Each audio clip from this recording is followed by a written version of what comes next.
ko ko ka dumuni mauludi dumuni du ko abe chogodi ko do ko daga lendo ko ala ko ko le kitabe dunke ka dumuni wala daga ni kitabe dunke ka dumuni munu la daga ni ko dumunu daga le wa ta'amul ladina utul kitaba hillu lakum buna basa ko ewa kitabe dunko ka tamu min yere fulen ni aya kuno ka kantigeli femunde do yahudani nasara na ye kantigeli fe min kantiga adumuni daga rasilamai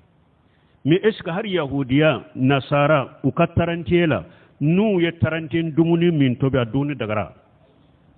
obe do aya in kono wa ala ka hakki man da man balimo donc minye dumuni be tobi bagam baga be faga dumuni be tobi maulidi de kama a duniya haramu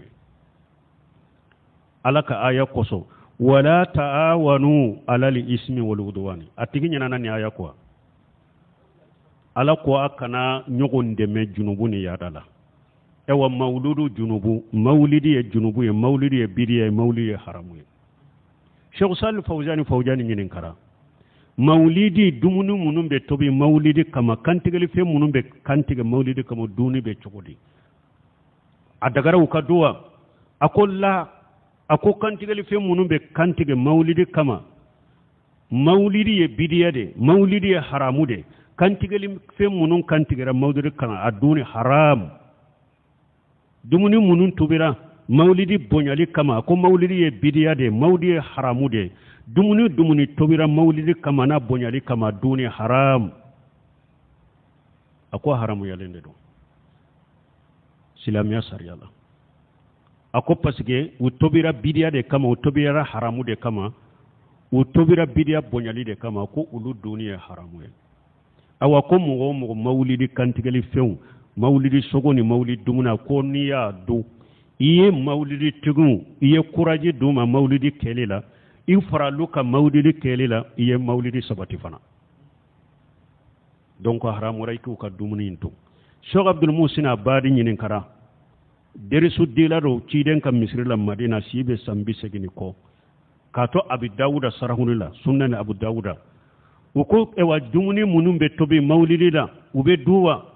akom mugo munumbe maulidi ke ayu hakili jigi folo aka kumufe aka konnanja kufe ka maulidi keli bila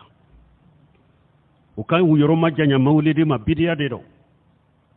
akunnu ma kan ne shi hamina uma dabila ube dumuni munin tobi akanu duka faruka ye Cheikh Abdallah Bumbaji nyininka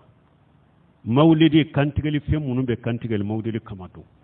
akunna ya soro mugun min yi ka kantigali fen kantige maulidi la ciden bonya de kama maulidi tiginde bonya kama ako kantigali fen yere mushrika ya folo ko pasiko o kantigera fen wore minti alay kantigali fe kantigera maulidi ra ciden bonya de kama maulidi tiginde bonya kama ako kantigali fen ye mushrikiya de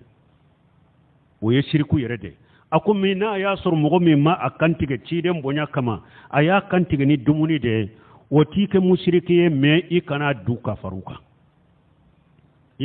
faruka wala maulidi dumuni maulidi ye bidiya de haramu de awa dumuni fana tobira bidiya kama dumuni tobira haramu de kama o dumuni duniya haramu ye silamiya sariyala